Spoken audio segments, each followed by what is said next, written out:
Also mahogany on the back and side, spruce on the top. 1925, 1930, the catalog shows this guitar costing about 30 bucks. It was considered a student model.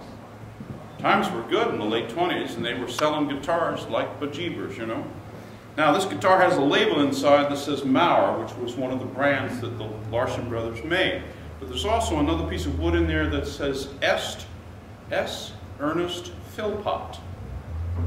Washington, D.C., Tampa, Miami.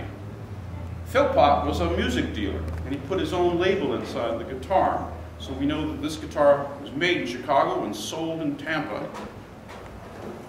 Philpott went out of business in 1929 with the rest of the smart crowd. But here it is, 80 years later. I should have brought my camera too.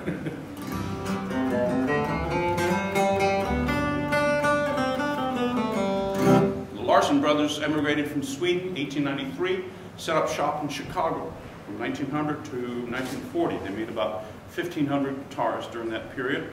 So this is a fairly rare instrument. Two brothers, 40 years, that works out to about 40 guitars a year. It is said that they worked in this loft studio in Chicago, either side of the building. One guy would build a portion of the guitar and hand it over to the other guy, and he would finish it back and forth. They didn't talk much, they just built guitars.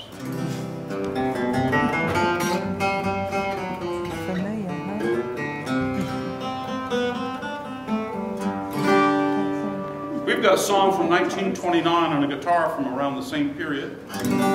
This song was written by a man named Fats Waller. Big, tall, black man with a wonderful sense of humor. About 6'2", piano playing guy. There's a rack in the rack there. There's a volume of Fats Waller music. Couldn't get it open, but it has about 40 of his songs that he either composed or was famous for. Now, like all the famous musicians from back in that period, he was perpetually broke. He used to sit down at the piano at the opening up of a concert, and he would yell out to the crowd, "I have paid my alimony." Because his creditors would show up at the concerts and say, "All right, give me some dough." He wrote Ain't Misbehavin' in about 45 minutes, 1929. 45 minutes later, he sold the rights to it to the music publishing people for $500. Never saw another penny off of the song. Now, the music publishing people had employees called song pluggers who took the sheet music for that song up to Louis Armstrong, who had a review, musical review, at Connie's Club in Harlem on 125th Street. The review was called Hot Chocolates.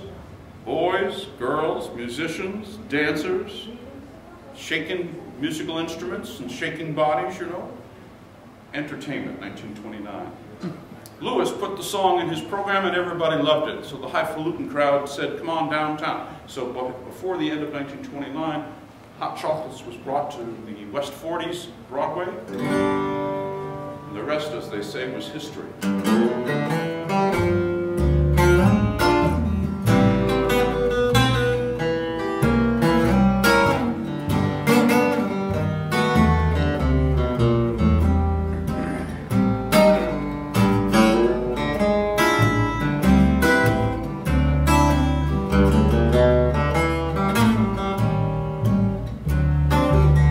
No wonder talk with all by myself.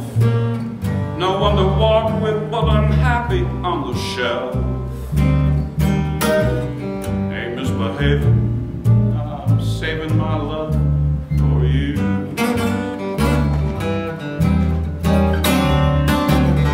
I know for certain the one I love. I'm through with flirting, just you I'm thinking of. Misbehaving, honey, I'm saving my love for you.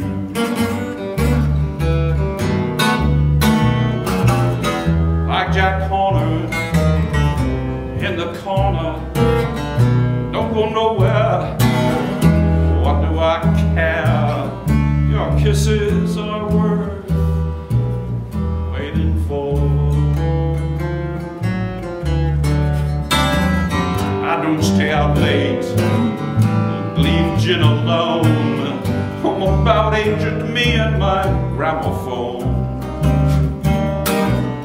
Ain't misbehaving, I'm saving my love for you.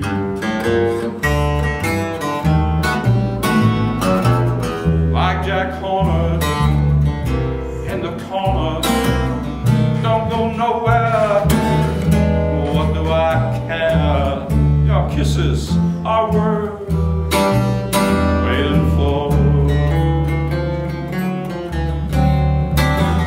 I don't stay out late, don't care to go. I'm about aged me and my radio. Ain't misbehaving, honey, I'm saving my love for you.